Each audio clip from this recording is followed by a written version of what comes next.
So we recently had a client reach out to us that had an old vintage handmade bench that was in need of a few repairs.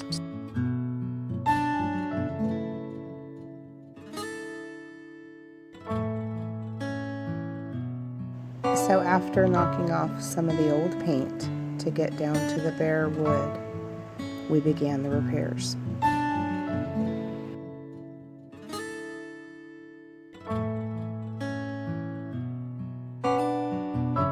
So we replaced all 4 posts as some were rotting at the base, fixed one of the arm rests, and added a bottom cross brace to strengthen and stabilize the bench. Then we gave it a fresh whitewash and a strong clear coat to protect it from the weather.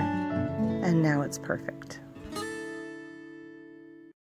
Thanks so much for watching, guys. If you like this video, please give us a like and subscribe for more videos to come. Bye!